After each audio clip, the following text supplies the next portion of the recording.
മാന്യസദസ്സിന് വന്ദനം.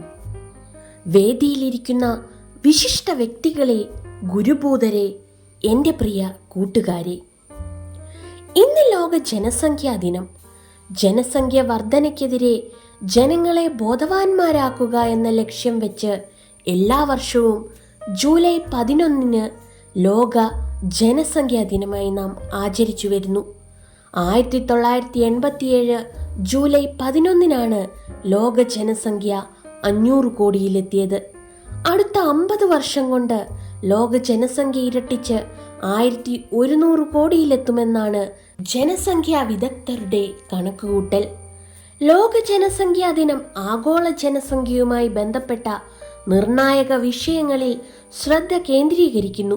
ലിംഗ അസമത്വം, സാമ്പത്തിക പ്രതിസന്ധികൾ, ദാരിദ്ര്യം തുടങ്ങിയ വിവിധ വെല്ലുവിളികളെക്കുറിച്ച് അവബോധം വളർത്തുകയാണ് ഇത് ലക്ഷ്യമിടുന്നത്.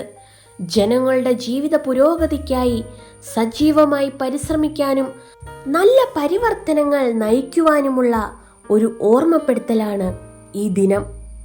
പെരുകുന്ന ജനങ്ങളും ചുരുങ്ങുന്ന ഭക്ഷ്യക്കലവറകളും ഇന്നും പല രാജ്യങ്ങളുടെയും പ്രധാന വെല്ലുവിളിയാണ്. ഇങ്ങനെയൊരു സാഹചര്യത്തിലാണ് ജനസംഖ്യയിൽ ഇന്ത്യ ഒന്നാമതെത്തിയിരിക്കുന്നത്.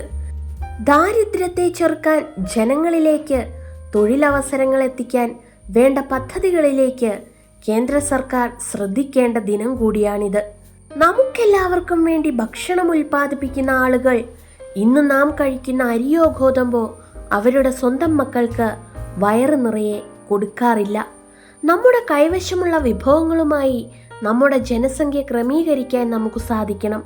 മനുഷ്യ ജനസംഖ്യയെ നിയന്ത്രിക്കാതെ പരിസ്ഥിതി ശാസ്ത്രത്തെക്കുറിച്ചോ ഭൂസംരക്ഷണത്തെക്കുറിച്ചോ ജലസംരക്ഷണത്തെക്കുറിച്ചോ സംസാരിക്കുന്നത് ഒരു മാറ്റവും ഉണ്ടാക്കാൻ പോകുന്നില്ല.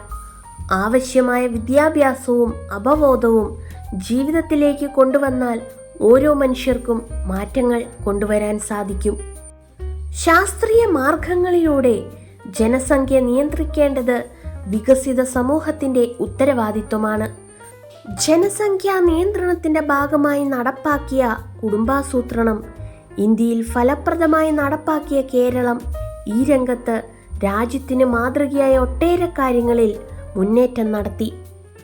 ഇനിയും ഒരുപാട് മുന്നേറ്റങ്ങൾ നടത്തുവാനും അതുവഴി ഫലപ്രദമായ ജനസംഖ്യാ നിയന്ത്രണം നടപ്പിലാക്കുകയും വിഭവശേഷിയും രാജ്യങ്ങളുടെ വികസനവും മുന്നോട്ട് നയിക്കാനും നമ്മുടെ അധികാരികൾക്ക് സാധിക്കട്ടെ എന്ന് ആശംസിച്ചുകൊണ്ട് നിർത്തുന്നു. നന്ദി, നമസ്കാരം, ജയ് ഹിന്ദ്.